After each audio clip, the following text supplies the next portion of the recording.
Well, thank you all for coming this evening. This is one of the best turnouts I have ever seen for any election meet and greet in my long career of, not so long career of running for office. So it's a pleasure to meet you and to know that you care about our community, because I care about East Lake, and that's why I'm here tonight. So I'm so happy. Thank you to the East Lake Women's Club for sponsoring this event. I know this was a better turnout than you thought, and I think you tried to accommodate as many people as you could. So I am DePledge's. I have been born and raised here in East Lake. I went to George Washington Elementary, Cleveland. I'm a little nervous. I didn't expect to be nervous, but this is George Washington Elementary, Kennedy Junior High, North High School. I obtained my business management degree from Hiram College, and I have my Juris Doctorate and my law degree from Cleveland Marshall College of Law. I've been a practicing attorney for 30 years. I'm very proud of that. I have successfully maintained my law practice for 30 years. My family has deep roots in this community, and when I mean deep roots, I mean deep. My grandfather was a building inspector in the 1940s. My father was a police officer in the 1950s. He retired in 1989 as your chief of police. He inspired me for public service. After that, I ran for mayor in 2002. So this isn't the first time I wanted to serve this city and be in a leadership position. I've wanted this for as long as I can remember, because I love this town. I love everything about it. I love the people. I love the fact that we have so many great things here, and I just want to promote them. I want to bring more people here. So I know I'm getting off track, but I'm going to rein myself in. I do have a little personal tidbit to share. My niece is pregnant, so we're probably going to have DePledge's here in East Lake for about 100 years. So we're not going to. I love this city. I care about our future. I was your Ward 1 council person. I was your council at large representative. I was your city council president, and I was your city prosecutor. I successfully prosecuted over 2,000 cases when I was living in court. I was also an acting judge and a part-time manager. My work background also includes insurance and marketing. One of the things that I'm most proud about is when I was on council, I served on the finance committee. Some of you may remember when we were in fiscal emergency. Do you remember that? We were $2.5 million in debt. I sat in that room over there with a team of people: Joe D'Ambrosia, Dennis Morley, Ken Hagley, Kim Evers, and we took the city from $2.5 million into the black to be successful. And one of the things that's so important about that is we did that through communication, transparency, and community meetings. We were writing articles. I swear it's the truth.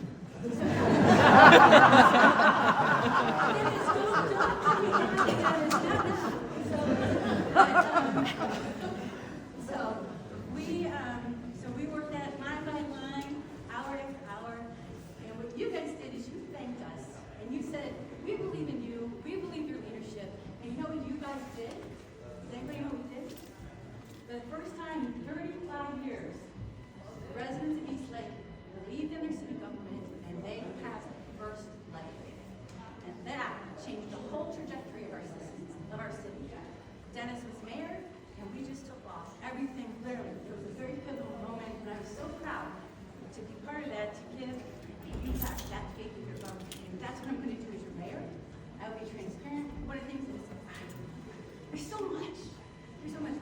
One of the things I want to do is start an internship program for somebody at North High or Lakeland Community College to run a social media campaign, because we have so many great things here in the city, and we have to kick them out, we have to communicate them, and we have to adjust to 2026. So, yes, sir. Oh, you can't hear me? No. Oh, okay. So, all right, let's see here. Okay. So, based on my education and my experience as your city council representative and being your city council president, and my education, I am more than prepared to take over the reins from Dennis Morley and lead us into 2026. She gave me the big old stop sign, so that's that. Just so you know, I tried to negotiate my next question, so I could get an extra minute, because my last question, I didn't use all my time, but they're not going to be a grace, but I have a plan. Yes, So you go. for the timers, we're giving her an extra minute on the second question and reducing the time on the third question. Yes, I will lose my minute on question is, what is your plan to make Eastlake an attractive community for residential and economic growth? Okay. Residents and businesses go together. It's a symbiotic relationship. They feed us one another. If you have a business here, you hear me?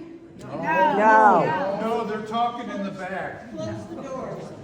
All right, I'm gonna be bold. I'm gonna be bold. If you have a business Speak here, into the mic. the mic doesn't work. You gotta get close. All right, I'll stay here. I'll do whatever you want. Okay, don't matter. I don't want to make anybody angry, not tonight. Okay, so businesses want to operate where residents are. Residents are going to use their services and buy their products. That's why businesses come to these types of communities. You live here because you only want to drive 3 or 4 minutes to get your groceries, get your gas, get your tires on your car, get your cell phone fixed, right? You want to live here. So we have to be together. What's attractive for businesses is attractive for you. So what is unique about Eastlake? What do we promote? We can promote the classic ballpark. We can promote the Boulevard of Flags.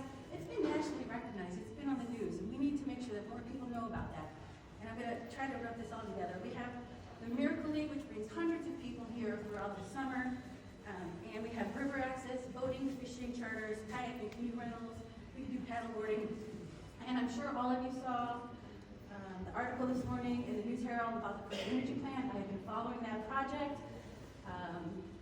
That is huge. That is huge for Eastlake. And if we could actually have public access to the lakefront, I have a whole section on that too, which is fine in an extra minute. So anyway, so those are the positive things we need to promote them, which is why I talked about social media internship to help us get those things out. Let people know about those things, bring people here.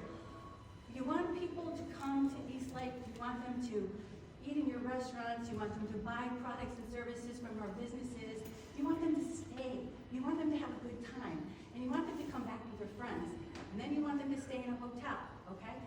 So it all fits in together. I'm kind of a little over here because the time makes me crazy, but from being $2.5 million in debt, we have a $5 million carryover in 2025.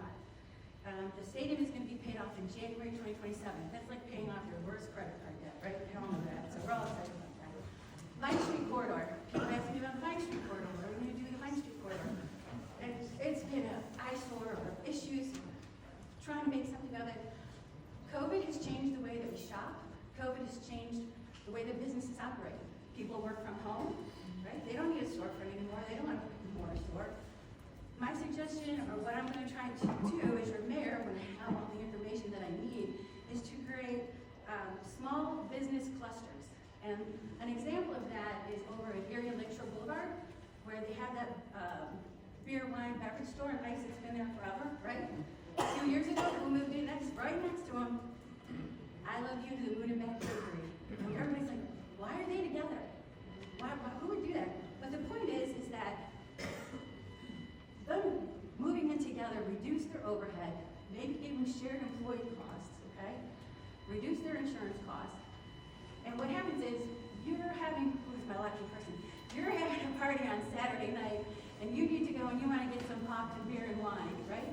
So you go there, you pick up a bag of ice and everything else, and you turn around, and there's the pastry counter, right? And there's cake and pastries, and I can serve those too. They also have really good buffalo chicken dip. Just putting that out there. So that's the kind of thing that we need to do that on Vine Street. We need to find those businesses that complement each other, but do not compete with each other. And then they have a shared customer base. Okay, so that's my plan for Vine Street, is to try to identify those businesses, get people back out of their home, and try to get some foot traffic up there on Vine Street. The other thing that'll make our community really attractive is by creating a sense of community. One of the things we lost in fiscal emergency was the recreation department. So we can bring that back. That only comes back with the consent of council, because you would have a director. And the director, typically salaries for that are about $50,000 to $60,000 for a community this size. And council has to approve the appointment of the director. But with that comes, let's see, we could go back to the Riverfest, we could do the Dragon Paddle Canoe Race, we could have parades every year. We could have organized sports for our youth. We could have organized sports for us older people who still think we can play baseball. So all kinds of things that we can do that way. If you have that, and if we don't get a recreation director, then this kind of goes into question 3. There's volunteers, and so I don't want to jump ahead of myself here with the volunteer questions. So volunteers are critical for our community. But the other thing that makes a community great, besides having those opportunities where they get together and they mix and they mingle and talk about their days and their lives with their children and their parents, that helps build a community. The other thing is just looking out for each other, taking care of our properties, making sure the building code is enforced, whether it's on regular homes or rental homes or whatever. We all want a good neighborhood, and we want our homes to maintain their value, correct? So we want that. So one of the things I did tonight, is I've been out walking and knocking on doors, and some people are not aware of homestead exemption property tax. So I'll just tell you real quick about it. If you are 65 or older in 2025 and your income is $40,000 or less, you are eligible for a reduction in your property taxes. I have the forms out on my table. You can pick them up as you leave. If you don't want to do a hard copy, you can still take a form and you can sign up online, and you can fill out the paperwork and send it into the Lake County Auditor's Office, and they will review your case and see if you qualify for that reduction. Those are the kind of things that need to be. Is that my extra minute?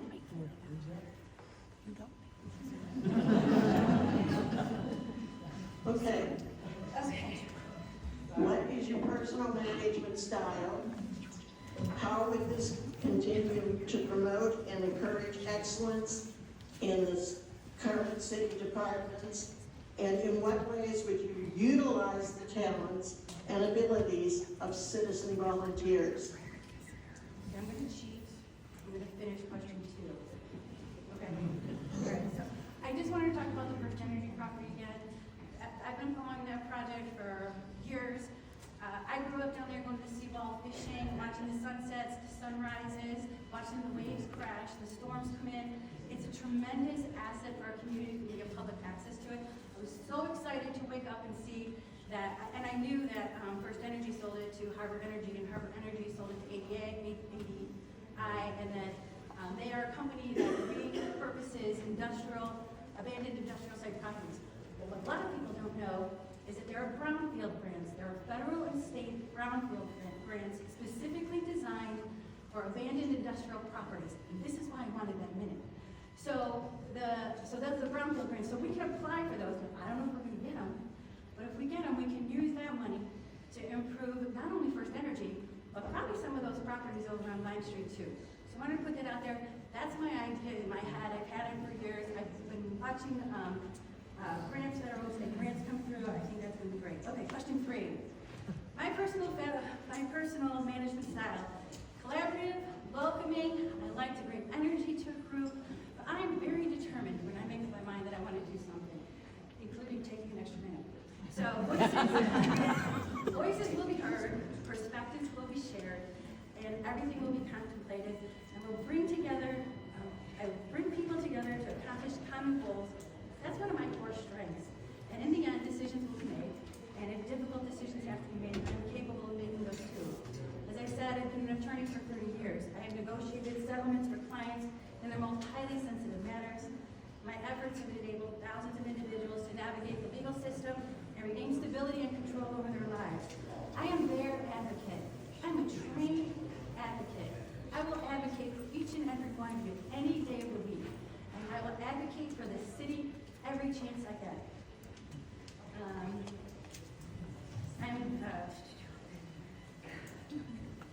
I am committed to advancing our community's visions. I worked with Mayor Morley. I watched what he did. I'm right on time. Okay. Mayor Morley set the standard for progress. He set it so high. I can't wait to reach it, and hopefully we can reach it. I intend to pick up his torch and continue to honor his legacy. His friend.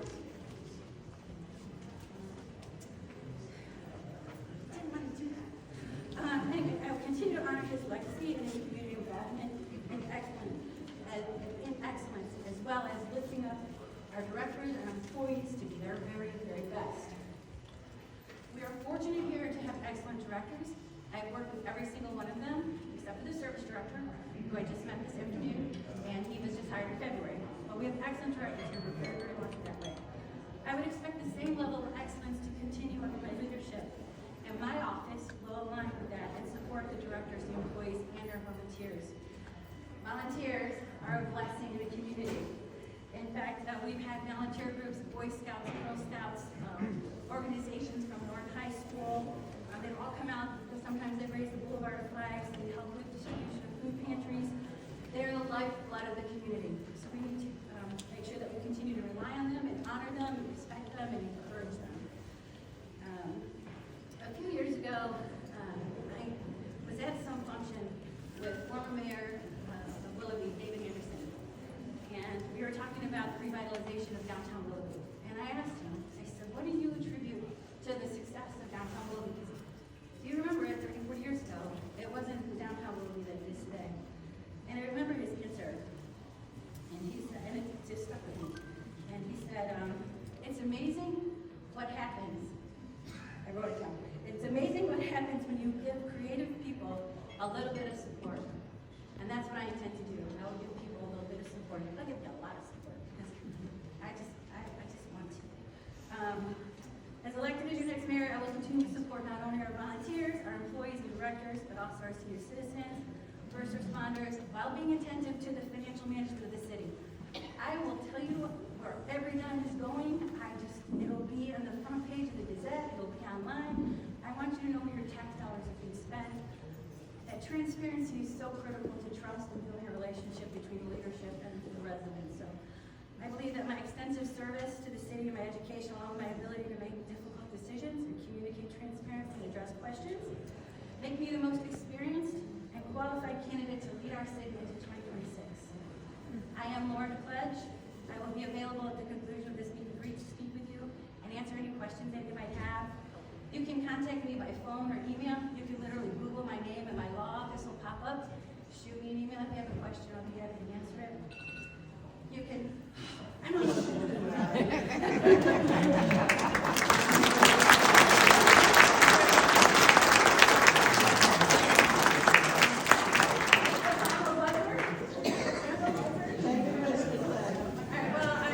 thank you, everybody. I'm sure everybody's going to go outside and get some fresh air, but I hope you come back to me. And I will say this. So, Kevin and Nick and Jim, I've known them for 20, 30 years each. They are good people, and you're so lucky to have good candidates to stand for office. But I really think I'm going to do a great job.